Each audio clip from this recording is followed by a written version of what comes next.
p.m. Eastern and Pacific on C-SPAN. Washington Journal continues. Akbar Ahmed is chairman of Islamic Studies at American University. Thanks for joining us this morning. Pleasure to be here. This is Tom Friedman's column in the New York Times this morning. He writes, "For Americans, Osama bin Laden is a mass murderer, but for many young Arabs, bin Laden, even in defeat, is still Robin Hood. What attracts them to him is not his vision of the ideal Muslim society, which few would want to live in. No, what attracts them to him is his sheer defiance of everything young Arabs and Muslims detest, their hypocritical rulers, Israel, U.S. dominance, and their own economic backwardsness. He is still the finger in the eye of the world that so many frustrated, powerless people out here would love to poke." I want to get your reaction to that. Yes, in fact, Friedman has just come back from Pakistan, and he got a very interesting perspective, which was not just focused on the Middle East, but the larger Muslim world. And he's spot on when he says that bin Laden symbolizes something. It's not simplistic. It reflects the frustration within Muslim society, the gaps between the rich and the poor, the corruption and the mismanagement of their rulers, and the sense of anger in the Muslim youth. Charles Krauthammer also has a related column this morning in the Washington Post. Now, it is one thing for the president to affirm American religious tolerance and speak out sternly against anti-Muslim prejudice, as he did early and often after September 11th. That is honorable and very American. And in fact, one can only be astonished how few acts of anti-Islamic bigotry and how many acts of sympathetic understanding have occurred in a nation driven to grief and fury by a monstrous mass murder. But it is quite another thing to protest so much that, yes, we do respect Islam. Why the doubt? No country on earth has been more welcoming to Muslim immigrants. Do you agree with that? I agree that America has been very welcoming. Muslims have been very comfortable here. They're loyal citizens. They love America. That's why they're here. Very often they're running away from their own home situations where you do have many problems. That's why they're here.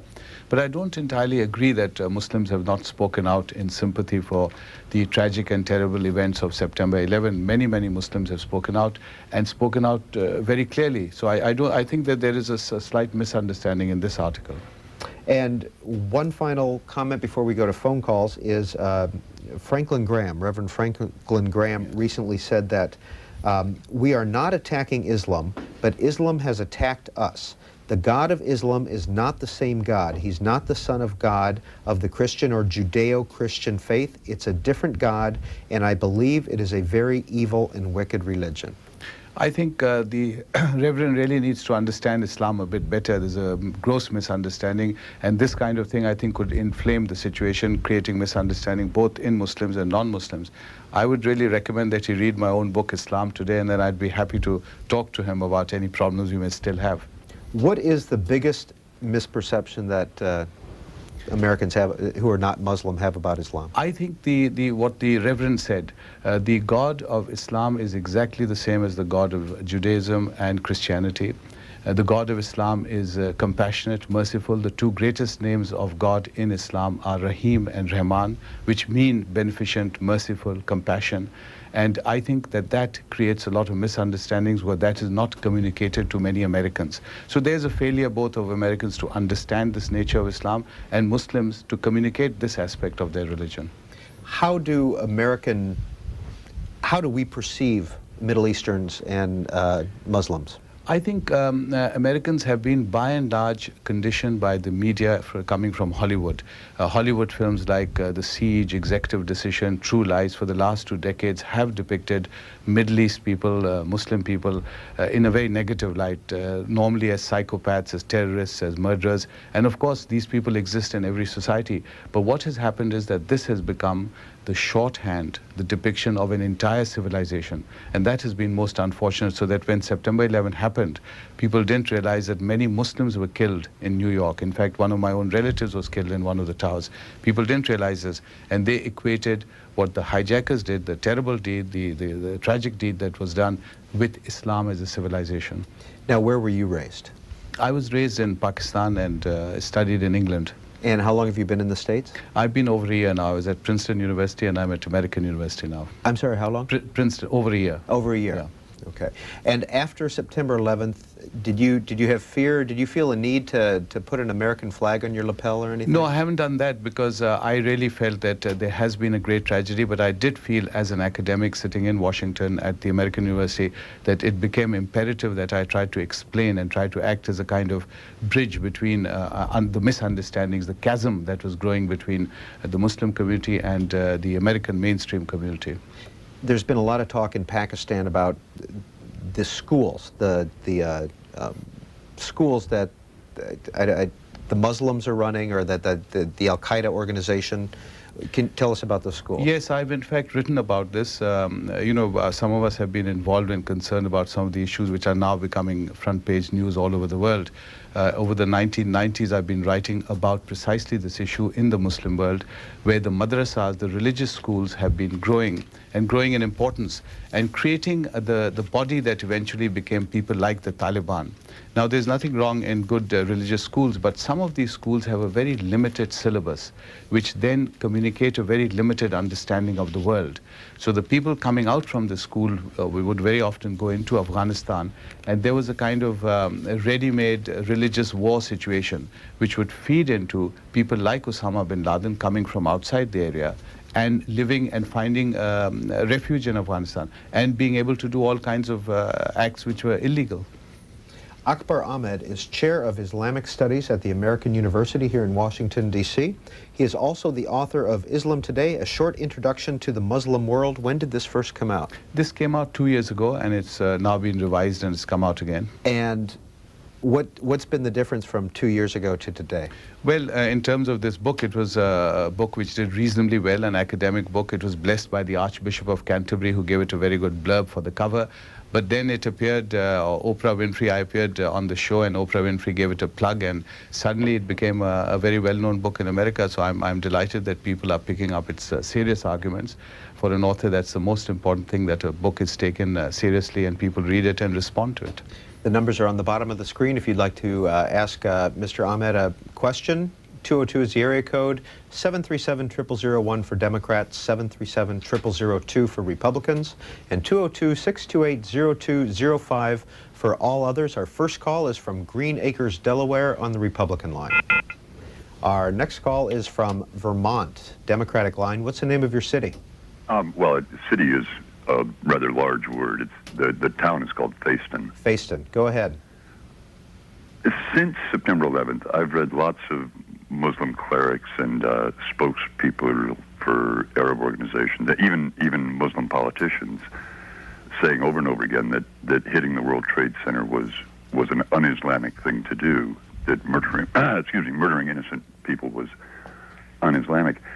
I never heard any of those people say that it was un-Islamic to murder Jews in the pizza parlor in Jerusalem, or to murder Israeli teenagers who just happen to be standing outside the wrong discotheque in Tel Aviv.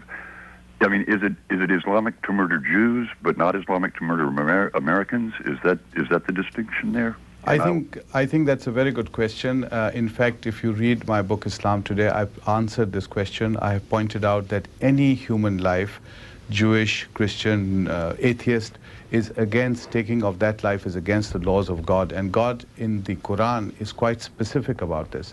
No taking of any innocent lives. It isn't just a question of maybe in war, maybe this, maybe that. It's black and white. There's a line in the sand. Now, I agree with you that very often, because of the heat of politics, because of the religious conflicts in the Middle East, people blur these lines. People even distort the argument. But I have, and many other authors have pointed this out, giving the example of Jewish lives. So please read that, and you'll see that your question is answered in that book. Chicago, good morning. Good morning.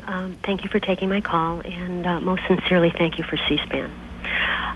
My question is, I'd like to know if you're on a visa here, sir, or if you're an American citizen. Caller, why is that important to you?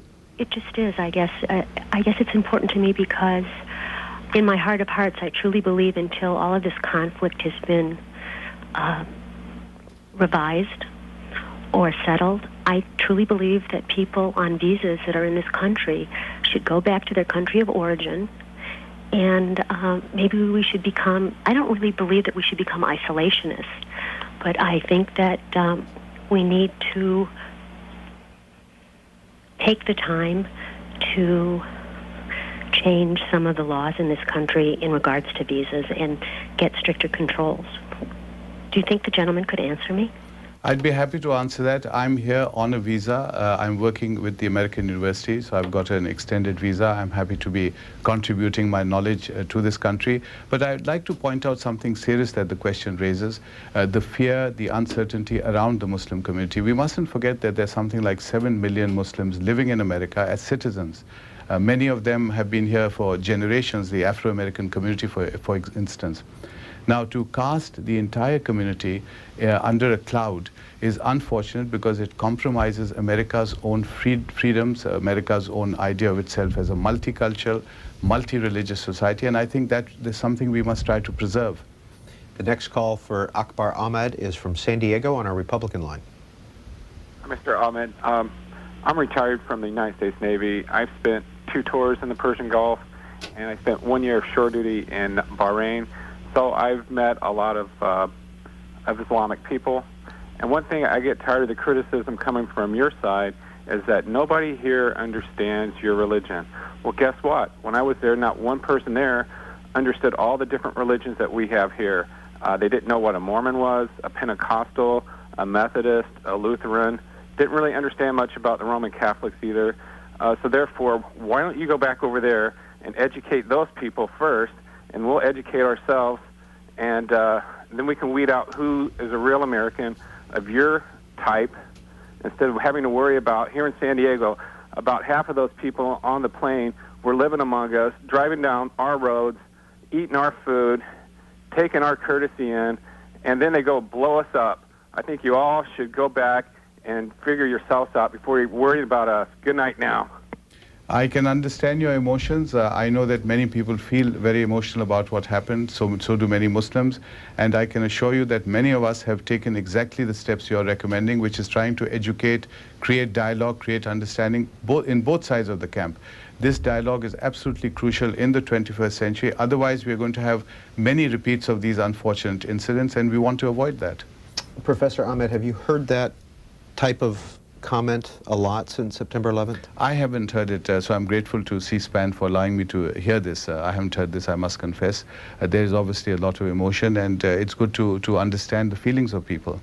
You were appointed by Pakistani President Pervez Musharraf as Pakistan's High Commissioner, which is the ambassador to the United Kingdom. When did you serve in that post? This was about 9 months till last year, and before that I was at Cambridge University as a professor for about 12 years.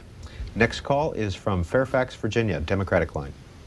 Yes, I am from India, and I always actually felt that somehow that wherever Islam has gone, it has wounded the civilization.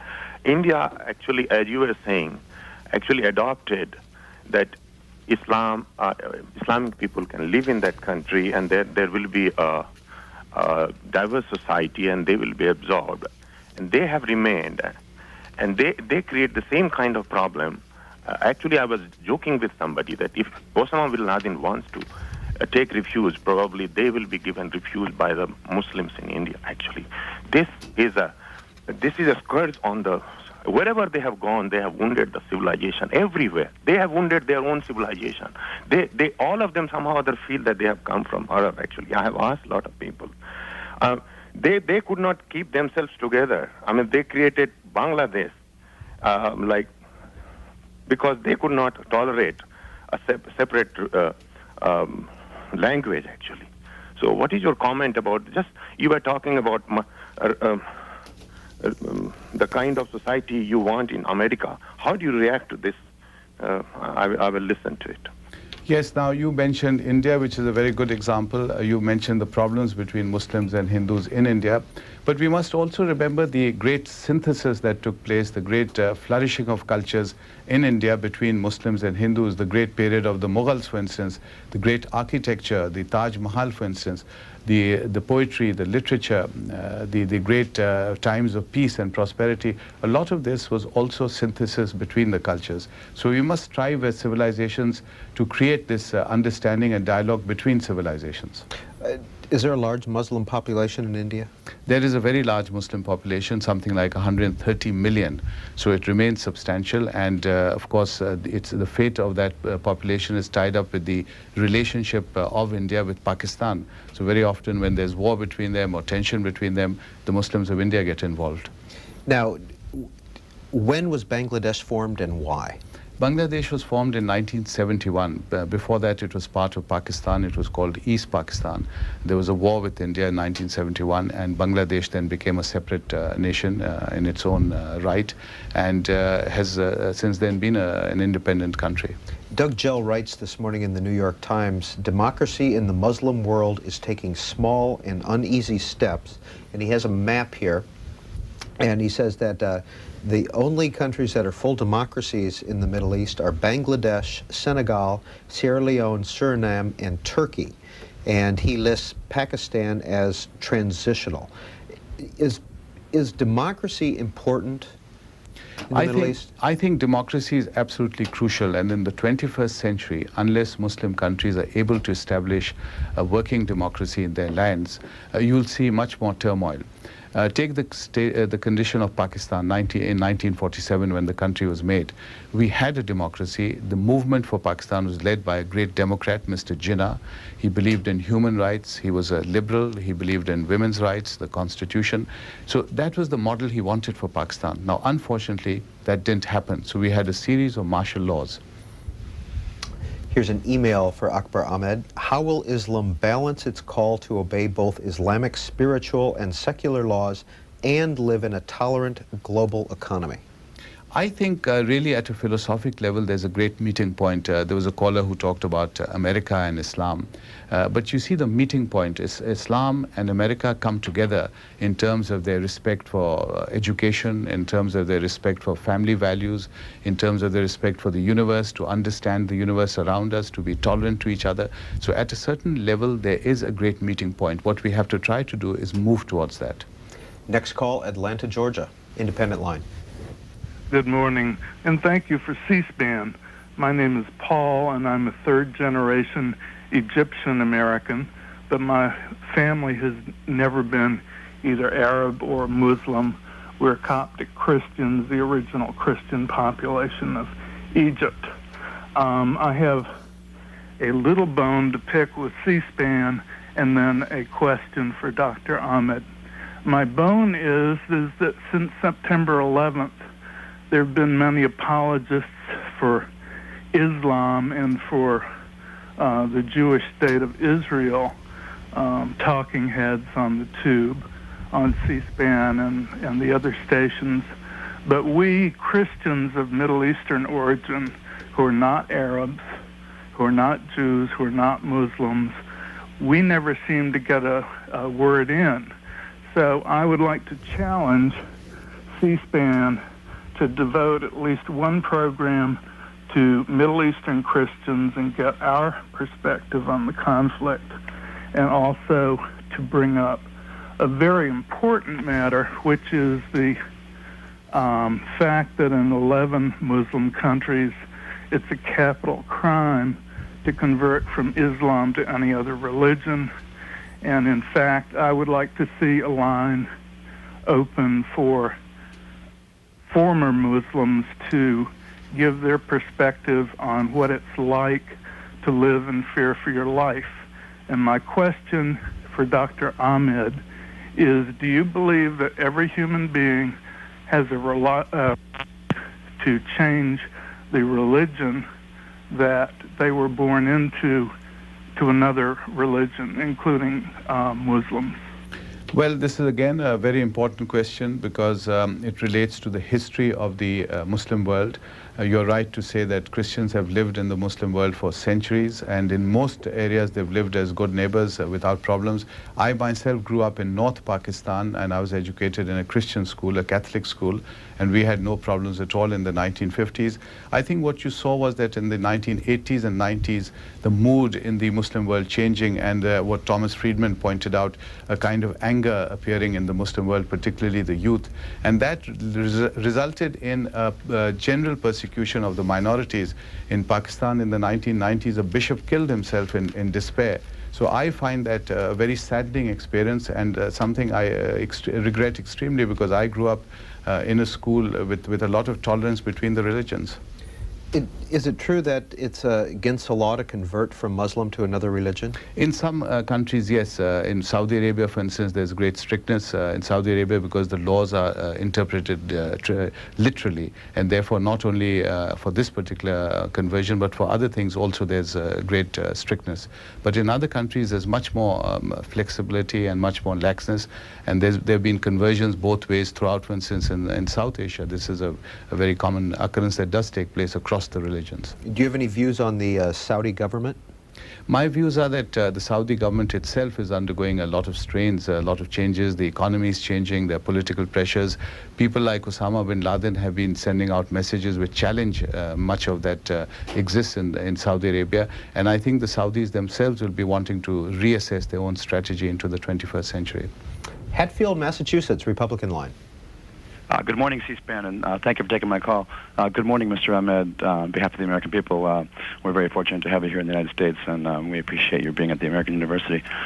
Although there's a small group, and you hear once in a while the very alarmist rhetoric from people, so forth, about Islamic people should return to where they came from. This is ridiculous. The American people have a very strong fabric. Perhaps a weak outer fringe, like most civilizations, I believe, but a very strong fabric. And we're very aware that this is not a war against Islam. This is a war against fanaticism. This is not civilization versus Islam. Islam will join us in this war against fanaticism, I believe, and they'll be one of our stronger allies, and a very necessary one. And it's just, I don't like to hear people create alarmist, negative rhetoric and attitudes when this is a country of immigrants, and we're very glad to have our Islamic friends here. Thank you. I'm very grateful for your statement, because to me, you really represent what is the best in America, and that's why people come to this great country. It is the country that has attracted immigrants. Muslims have come, but there have been immigrants from Europe, from all over the world, and they've really created to the richness in the society. So it'll be a very sad day when this feeling of hatred against a minority grows to the point where the minority begins to feel threatened and begins to feel somehow that it's responsible for acts that some members of the community may have committed elsewhere on another continent. Akbar Ahmed is the author of this book, Islam Today, A Short Introduction to the Muslim World. Next call, Miami, Florida, Democratic line. Good morning, Mr. Ahmed.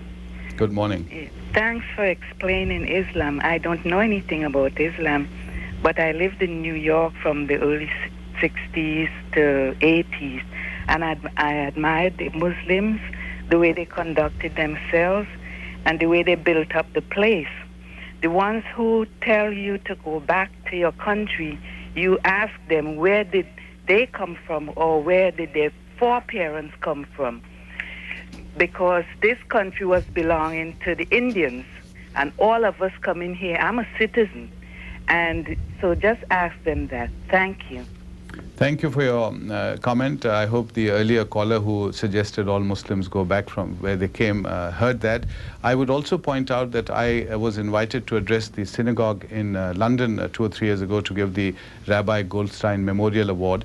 And I pointed out that Islamophobia, or hatred against Islam, is followed very quickly by hatred against the Jewish people, and then after that the colored people, the Afro-Americans, and therefore this cycle of hatred will immediately grow and become more and more vicious. We need to control it, not to give way to our hatreds and our fears. Midland, Texas, good morning. Good morning, C-SPAN, and good morning, Professor Ahmed. Ishmael and Hagar, who believe in the God of Abraham, were not Mohammedans. I think that the people in the Middle East should try to be Ishmaelites, good followers of Ishmael, because that way they will believe in the true God of Abraham. Because if you become a Mohammedan, you may not be following the same God, you know. And the commandment to Hagar when she was in the desert, and which also shows that God really loved Hagar, was for her to go back to Abraham and Sarah and obey them. What is the caller talking about? I think he's a bit confused. First of all, the word is not Mohammedan. it is Muslim. That's Mohammedan is an incorrect word for Muslims because we don't believe that Muhammad is the divine entity. We believe in God. We believe that Muhammad was a great, extraordinary human being, but a human being. Secondly, Muslims believe that Abraham was one of the greatest prophets in Islam. He's a great patriarch, a man of great respect.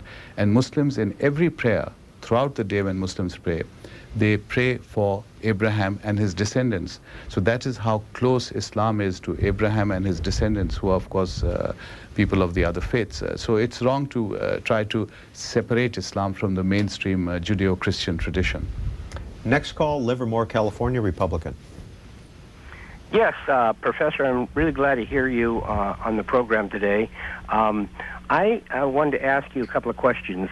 First off, I want to make a point, too. I'm not a very religious person, but I am a spiritual person, and I think as long as we continue to talk about this issue in terms of religions, and I think a lot of the American people think of this in terms of religion, we're in real trouble because religious wars do not end quickly, peacefully.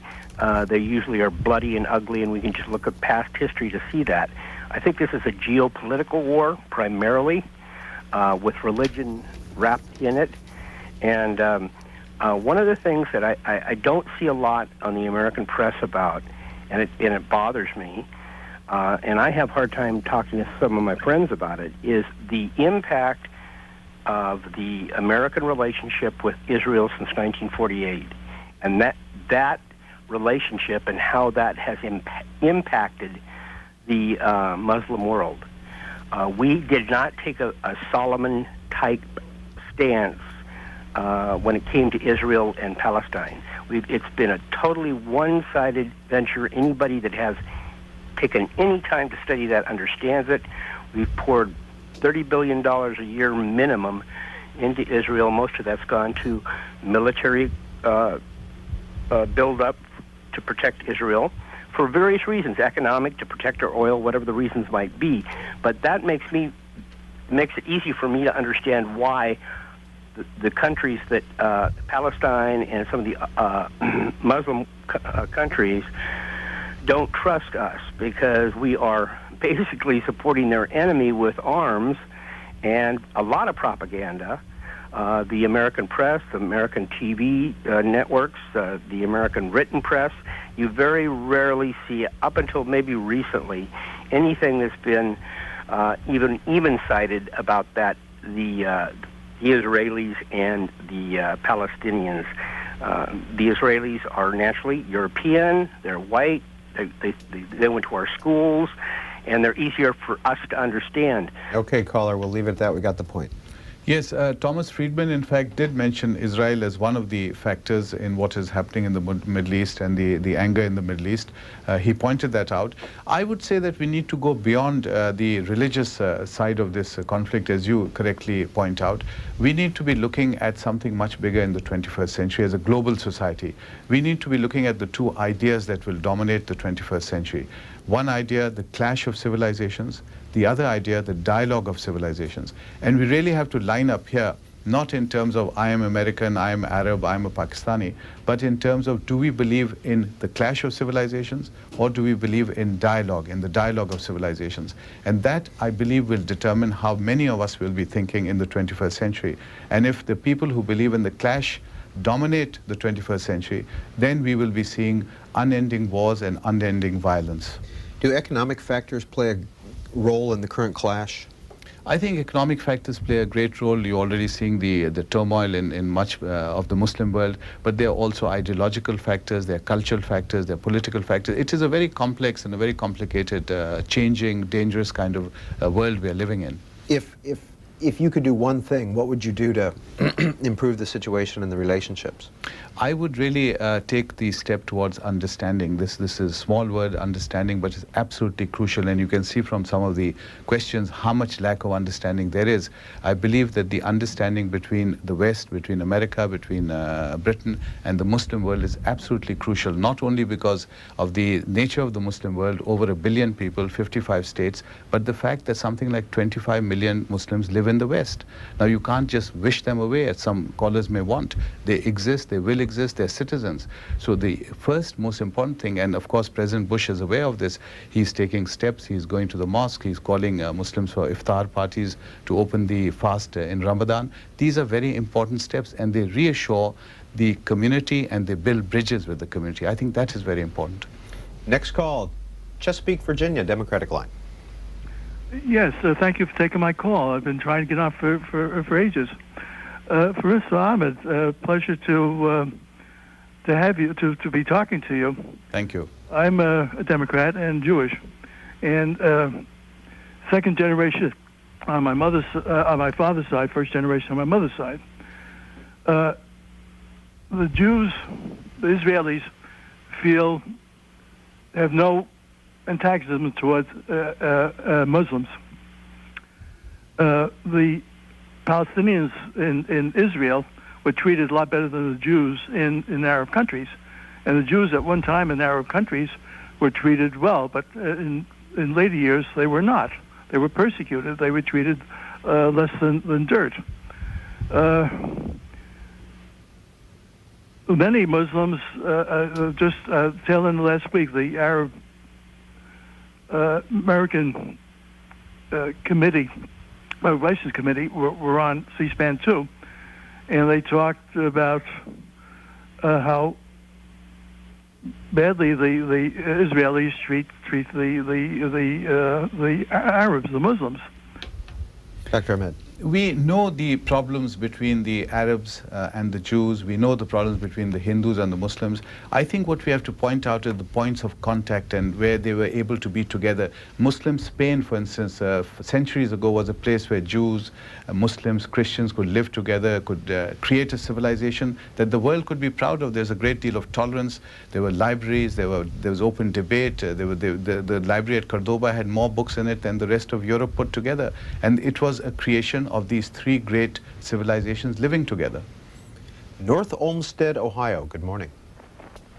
Hi, I'm sorry, I just muted it. I really appreciate your guest, and I really appreciate you. I've got to say, he knows where I'm coming from. He went to a Catholic school. I went to a Catholic school. My mother was so Catholic, the Pope would have married her. But she was very tolerant.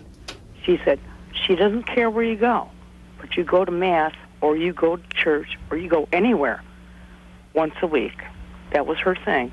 And, you know, a lot of people have not been raised that way in the United States. It's like, my mother was very tolerant. It's like, she didn't care. You want to go to a mosque? Go to a mosque. You have friends that are, you know, Iranians or whatever. You have friends that are Indians. Go do this. Be a Buddhist if you want to for a couple of weeks.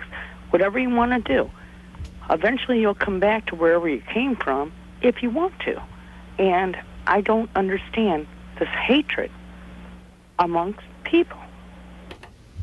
I think the great strength of America, probably one of the most unique qualities of America today as a society, as a nation, is the fact that it is a tolerant nation. And if it loses the sense of tolerance of others, others who may be different in color, different in race, different in religion, I think that that special quality will be lost. And that is something America must preserve jealously at all costs.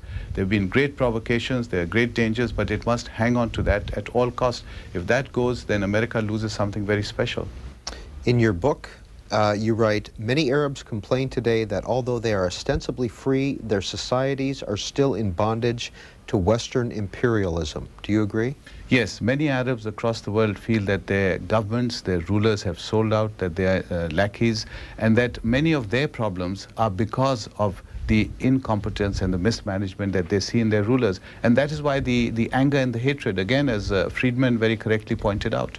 Is there, to take that one step further then, let's talk about Saudi Arabia, a close ally of the U.S. Is there a danger that the Saudi government could fall? Well, Saudi Arabia is at a critical stage in its own history. You see the income per capita, it was 28,000 until recently. Now it's 8,000. So the fall from 28,000 to 8,000 is quite dramatic. Many of the facilities available to ordinary Saudis are no longer available. There's an economic crunch coming. So they have to make some hard decisions. Then there are the political challenges. There's the challenge to their own notion of themselves as a nation, because the Saudis are very proud of their Islamic identity and also their Saudi identity. And very often they see these two as having fused, as having merged. So these are great challenges that not only the Saudis, I would say many countries in the Muslim world today face. What are some of the more secular Islamic countries? Secular, I presume you mean in the Western sense. Again, I'm a bit wary about using words like secular or fundamentalist. They mean something different to you and to the Muslim world. In the Western sense? In the Western liberal sense, I would say I would go back again. I would go back to the model of Mr. Jinnah in 1947 for Pakistan. He was, in that sense, a liberal, what you would call a secular man, believing genuinely in an open, democratic society. Now, that model does exist in the Muslim world, and that is the model that needs to be nurtured and encouraged. And if that can take root, then many of the other problems will automatically fade away. And how do you marry the fact that you have the Taliban on one side interpreting the Quran and women Muslim prime ministers, both? You know, Bangladesh has one, Pakistan has had one. Absolutely right. And again, you've pointed out yourself the contradiction and the dilemma in Muslim society. Pakistan produced a Muslim prime minister, Bangladesh a Muslim prime minister. Of course, America hasn't produced a woman president yet, and I think it's long overdue. But the Taliban just across the border are locking up their women. So there is a different interpretation of Islam again taking place, and that again is the core of the problem. So we have to be fighting that particular battle. Now, we cannot fight that battle unless we are aware of the problems that exist in the Muslim world. That is why I come back to my point. It is crucial to understand Islam today. It is a global society. You cannot wish it away. You must confront it and understand it. Should we be bombing Afghanistan right now? I think the time for bombing is more or less coming to an end. The military phase is coming to an end. I think now the cultural, the social, if you like, the political initiatives must really be stepped up, because you can gain a great deal on the battlefield and then lose it at the bargaining table. And so it's important that the post-Taliban scenario is now put in place, that a government is placed in Kabul which can bring the warring factions together and therefore allow the West or the neighbors of Afghanistan to start the reconstruction in Afghanistan. Because Afghanistan is a very ravaged country on the point of starvation. So really that has to be looked at as soon as possible. Next call for Akbar Ahmed is from La Mesa, California, Republican line. Good morning. I was going to email the questions in, but I wanted to make a comment. I'm pro-Israel, but I have a real problem with 5 little boys on the way to school and kicking like they do, you know, little boys do, kicking and all of a sudden exploding. And that leads into my first question. Is there a possibility a neutral country, an Arab country, an Arab ally of the United States can monitor or police the Palestinian state in Israel and even Kashmir to prevent this type of violence? Also, what type of reward should we be looking at for Pakistan for their support in the attack against Afghanistan? Well, 2 important questions you've raised, the Middle East and Kashmir and South Asia. And really, these are 2 problems that have created wars between neighbors. They've created hatred on a global scale.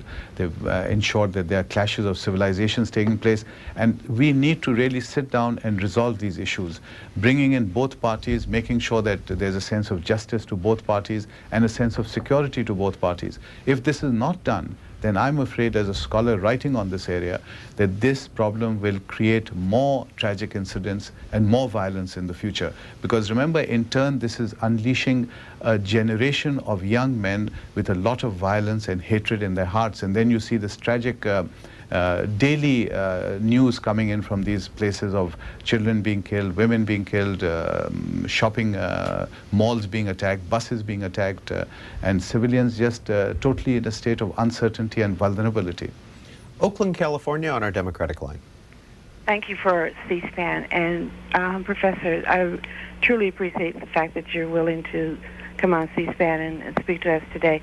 I join those who condemn the idea that any group of any other nationality that happens to be in this country, whenever there's a conflict, it seems to be a call from the outer fringes. I think an earlier person said that they need to go back to their own country. Given many of the atrocities that have taken place within our own borders, if that theme were used, then the whole idea of those that were of European descent probably would have to have been called to go back to their own country as a result of Oklahoma City.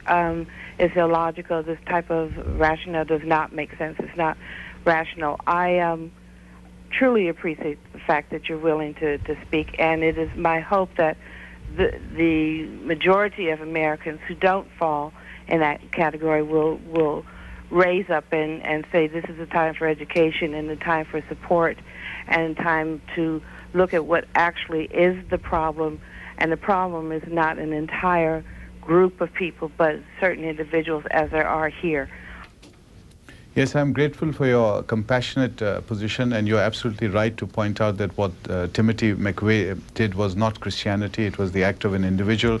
But again, people do not condemn Christianity for the fact that Timothy McVeigh was a Christian, and yet because of the religion of the hijackers, people tend to condemn Islam as a civilization. So it's important to keep differentiating the two, the acts of individuals and a whole civilization, and I'm grateful that you did this. The caller also brought up education. Who controls the education systems in some of the Muslim countries? Well, this is again an important question, and I've been writing on this for the last few years. It is because there were alternative sources to education through monies being sent from abroad over the last few decades in a country like Pakistan that these religious schools were set up. Now, there's nothing wrong with them because the government system had failed. The government could not provide free education to the millions in Pakistan. And the alternative sources could. Once these schools were in place, they were producing what became this generation of Taliban. So we really need to get to the roots of the problem by reforming the educational system in the Muslim world. And by bringing it more in tune with the world outside the region, outside the country.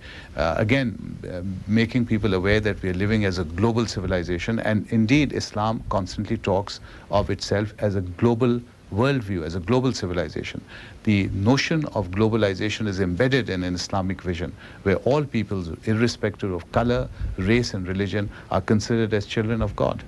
How many students are currently in some of those religious schools in Pakistan? In Pakistan, the figures are that the madrasas, they're called madrasas, the religious schools, are something like 50,000 in number, which is a very, very large number. Remember that these schools would be producing a whole stream of people who would think like the Taliban. So you may have chased them out of Afghanistan, but they're still there in Pakistan and being produced. So that is the core of the problem that we need to be looking at. In your view, should those schools be closed or monitored? It'll be impossible to physically close them. I believe that what you really need is a reformation of these schools. You need to change the syllabus. You need to open the minds of the teachers who are teaching there. You need to open the minds of the youngsters there. Otherwise, they'll simply be reproducing what they learned by rote and going out into the world believing that they are creating a kind of religious war situation for Islam and going on to conquer the world on behalf of Islam. It is a very dangerous situation. Applegate Valley, Oregon, on our independent line. Yes, appreciate the discussion this morning very much. Got a question a little bit out of your field, but I'd like you to answer it in the context of religion, if you would, please. The Persian Gulf, of course, is where we get our oil, much of it, a certain percentage of it, and the Persian Gulf countries, Islamic states, depend on oil for income. What would happen if there were a breakthrough in energy where the West no longer needed oil? Is the society itself stable enough or adaptive enough that it could survive without selling oil? What do you think might happen? Well, I'll refer you to a very interesting answer that King Faisal of Saudi Arabia gave to Mr. Kissinger many years ago, 2 or 3 decades ago.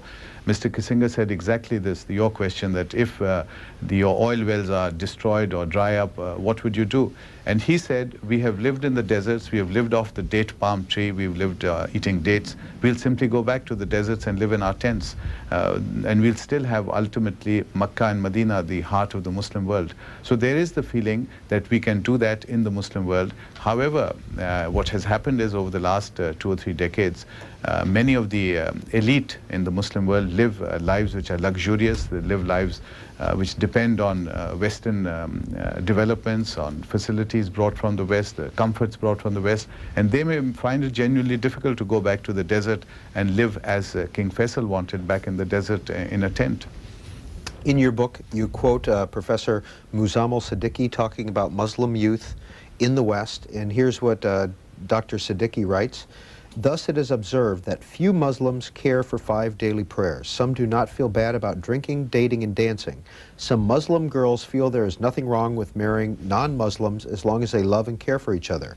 70 to 80% of all Muslims do not belong to any Islamic center or mosque and do not care about them. Yes, Professor Siddiqui is the head of ISNA, which is the Islamic Society of North America, based in California. And he's an important spokesman on behalf of Islam. And this was a paper that he wrote 2 or 3 years ago, commenting on Muslims in America. And he's concerned that many of the youth may be, in fact, giving up their traditional ways. And you can see the quote that I picked up reflecting that concern. And do you agree? Has that been your experience? I think that there's a trend in most immigrant societies to begin to become like the majority society, to absorb some of the ways, but also another trend which is a reaction, and therefore that reaction is a kind of drawing of boundaries around themselves. I would be happier if there was a more relaxed attitude between the societies where they learnt from each other, because there are many things that are similar which I'm afraid many Muslims are not aware of between, say, Islamic society and Western or Christian society. There are many similarities which would benefit both societies. Next call for Dr. Ahmed is from Glenview, Illinois, Republican. Illinois. We will move on to Arlington, Virginia, Democrat. Yeah, good morning. Just wanted to comment on a few items that Mr. Ahmed mentioned. Am I right? That's what his name? Yes. Okay. I'm from India. I'm a citizen over here in America, citizen of America. You did talk about Jinnah. You know, the problem with cultures or religions is when they don't tell the whole story. Like, Pakistan was created for Muslims. Jinnah was the chief instigator of that. Now you talk about Jinnah as being the great secular man. He wasn't that. See, and you have to tell that story to the people so that people understand. Pakistan is not a secular country. It's an Islamic nation. So I would like you to tell the whole story and don't gloss over the facts. People will not understand the whole story. They will not be able to accept the true people of Islam. And my friends are Islamic. They're Muslims, and they're great friends. But they always tell the whole story. Caller, where are you from originally? I'm from India. Thanks for your call. Thank you for your comment. I would request you to read my book, Jinnah, Pakistan and Islamic Identity, in which I've told the whole story. In fact, I've gone back 1,000 years in history to point out the history of both the Muslim community, the Hindu community, and the British community ruling South Asia over the last 200 to 300 years until the partition and independence of India. So read that and you'll see that all the complexities, all the nuances are brought out, and it's important to understand this. New York City, Republican. C-SPAN. Hi, Dr. Ahmed. Hi. I'm an Indian American, and I guess my question boils down to this. I've sort of been apolitical for a very long period of time, and I never really seem to have a problem with the Pakistanis or, you know, the ones that I met in college or whatnot. My concern is that, you know, the Kashmir issue. You know, as you know, India and Pakistan were basically the same country up until about 50 years ago. And my concern, I guess, is that, you know, Pakistan was given away to the Muslims to create a nation. And now, you know, it seems like that is an issue that's hasn't been resolved. And now they want Kashmir. And I just feel like Kashmir is one of the richest, most arable areas of property in India proper. And I feel that, you know, slowly, it's like a slow incursion on the entire country. And I believe that if Kashmir was given up, in addition to Pakistan, I believe that that would really seriously deteriorate India's economy, India's welfare, India's well-being. It's not blessed with oil. It's not blessed with a lot of natural resources in the sense, you know, of sustainability. So I feel like just the IT industry alone and the technology and pharmaceutical industry alone cannot sustain India. Thank you, caller. Well, Kashmir is responsible for 3 wars between India and Pakistan, and again, it's the heart of the relationship between the two countries, causing a lot of conflict and concern on both sides, and really has to be resolved at some stage. I would simply say, let the people of Kashmir decide one way or the other. If they want to go to India, let them go to India. If they want to go to Pakistan, let them go to Pakistan. We ignore the wishes of the Kashmiri people, and these neighbors are prepared to fight, and who suffers in the end are the ordinary Kashmiri people. General Musharraf, is he in good shape politically now that the Taliban is on the run? General Musharraf is very strong right now because of the backing of the West. Americas and the West have promised to give him lots of money to restore the economy. At the same time, remember that he did make certain promises to his own people. He talked about Kabul not falling to the Northern Alliance, which meant that complete loss of Pakistan influence in Afghanistan. Pakistan has had a sort of ambitious foreign policy interest in Afghanistan for the last decade or so. He hoped that the bombing would stop in the month of Ramadan. That didn't happen. So in that sense, he also is facing some pressures from within Pakistan. And of course, the Kashmir front, the front with India is always a hot one, and again becoming hot. And that will also distract his attention from Afghanistan towards the south. So in that sense, there is pressure on him. What's the relationship between the Northern Alliance and Pakistan? Important question for people to understand. The Northern Alliance are supported by India, Russia and other powers. The Pashtuns in the south are supported by Pakistan. So if the Northern Alliance take Kabul, then Pakistan feels that it will have no say in the future shape of Afghan politics.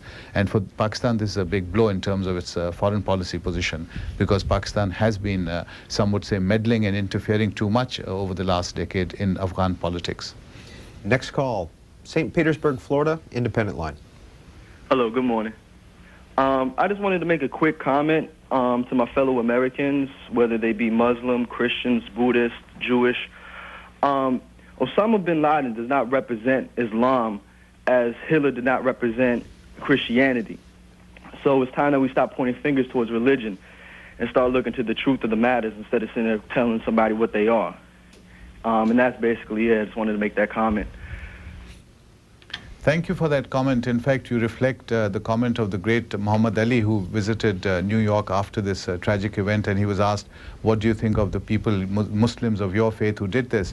And he said, what do you think of Hitler who represented your faith? So I agree with you that we mustn't reduce the acts of individuals committing crimes to a whole civilization. I think that's a caricature, and it's a dangerous caricature. Bel Air, Maryland, Democratic line. Hi, I'm trying to understand the dynamic of Islam back when Western Europe had its dark ages to what exists now. There seems to be an introspection in Islamic faith versus what happened back in the 11th, 12th century. There were significant contributions made by Islam. I was wondering if you could tell me the transition from old to new, and how Islam can get back to what they were producing before. Well, I cover this in my book. I point out how close the connection is between Islam and European development, that many of the Greek scholars, the intellectuals, the writers were translated from Greek into Arabic and then brought back into Europe, into Latin and the languages in the 12th, 13th centuries, and brought in from Muslim Spain. So there is a connection. The colleges, for instance, at Oxford and Cambridge in the 13th and 14th centuries were based on Muslim colleges, the notion of the quadrangle, the tutorial system, and so on. So there is a great debt that Europe owes to Islam in Europe. And it's important to understand this so that we are able to come to terms with each other as a civilization. How Islam can get back on track again is a very important question, and I think concerns a lot of Muslims themselves. Where have we gone wrong? What is going wrong? Where we need to be proceeding in the 21st century? How can we become part of the community of nations without this kind of hatred and violence that we see in our world? Did you see the New Yorker about a week or two back, Bernard Lewis's piece on Islam? He talked about how the sense of history is different between the West and the Muslim world. How long that some battles are being fought that are maybe 800 years old? Well, Bernard Lewis is a respected colleague of mine from Princeton. I have a very high regard for him. And he's right, in a historical sense, there is this sense that history is moving to a different rhythm. You see many of these people like Osama bin Laden who want to go back to the 7th century. Now, the question is, what is the Muslim interpretation of the current time, of contemporary time, going to be like? Is it a reversion to the past, or is it moving to the future, but with an understanding and appreciation of the past? These are the questions that we Muslims have to be answering, and be answering with our friends from other civilizations. And these civilizations must not marginalize Islam, otherwise we are all in trouble. We're talking with Akbar Ahmed. He's the author of this book, Islam Today. He's also chair of Islamic Studies at American University. Next call is from Nashville, Tennessee, Republican. Good morning. Thank you, C-SPAN. Welcome to this wonderful country of freedom and tolerance, Professor Ahmed. Thank you. I just, my parents are from India, Muslims. I am, well, God don't have any religion. God is over all religions. Of course, I am a Christian, Muslim, and Jew, because I believe in God. One observation I would like to say, I have heard you saying that this country need to be more tolerant to the Islam. I just want to let you know that the thing I feel more, and the way I see it, is that the religion of Islam is being hijacked by governments. We call them Islamic governments. And it's very refreshing for me to hear you saying that in 1947, when Pakistan was created, Dr. Jinnah had that in mind. This was the first time I heard this. But it would be refreshing if all of this government that call themselves Islamic will look at that experiment of Jinnah, because I tell you something, we're still in the 7th century. And in my case, I feel myself as a Muslim because I believe in God. Right now, of course, I am doing the fasting of Ramadan. And I think we have to look into that perspective and pull religion to be linked to government. Yes, I think we need to look at ourselves as children of God. I had Rabbi Cohen teaching in my class. I requested him to talk to my students, and he said something quite wonderful, which I'll share with you. He said that the Jewish, Christian, and Muslim religions are like three sisters of the same family. Sometimes they fight, but ultimately they are part of the same family. It's in this spirit we need to look at each other. And past governments, I agree with you that governments often create these problems for their own political reasons. Related email from Anianta, New York. All three monotheistic religions have fundamentalist adherents who are prepared to use terrorism to achieve their aims. What do you think there is about monotheism that causes this? This is an interesting question, and I'm writing a book even as we speak on God. It's called Negotiating God, in which I'm raising this question, that why are the monotheistic religions so adamant about understanding each other in a very negative or violent manner? They see societies through the prism of violence very often. And why cannot they revert to the sense of compassion that exists in their tradition, in their own tradition? Jesus is the symbol of mercy and compassion. The great Judaic prophets who we respect and revere are again men of great law of justice. And this is what we have to be really in the 21st century reverting to. Because if we don't, then what the caller calls the fundamentalists or the extremists, they will dominate the agenda. And when they dominate the agenda, they drag all of us into this conflict, because really the engines of these great global religions can be driven or hijacked, as we saw on September 11, by a few determined individuals who are prepared to crash these religions one into the other. You were educated in Catholic schools. In North Pakistan, yes. In North Pakistan, but you are a Muslim. Yes, I'm a Muslim, yes. Was there any ever conflict over religion? No, I don't think so. That's why I'm amazed at the conflicts that I'm seeing, even in my own country, in Pakistan. In the 1950s, I grew up in this beautiful little hill station up in North Pakistan, and we had these wonderful Irish priests, Catholic priests, tremendous sense of humor. And we, of course, as young boys grew up believing the world was divided between us Catholics and these heretics who exist all over the world, because it was a healthy Catholic perception of the world.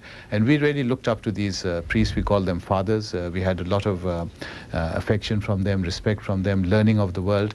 And we never felt under pressure to convert to Christianity. They respected our religion, we respected them. And I believe that is the essence of a Muslim society, because later on I realized here was a school in Pakistan, a Muslim country, and allowing them complete freedom, freedom to practice their religion and to run the school. Last call for Dr. Akbar Ahmed is from Chepachet, Rhode Island. Good morning. Good morning. Thank you very much for taking my call. I really appreciate Dr. Ahmed's comment about moving from a clash of civilizations to, a conversation, an informed conversation between civilizations. But I think one of the things that's helped over the last 20 years or so, perhaps longer, since Vatican II, bringing Jews and Christians together, has been the acknowledgement of wrongs. And I think, unfortunately, one of the things that's happened is there's now a very carefully documented 1,300-year history of dhimmitude that Islam has been responsible for.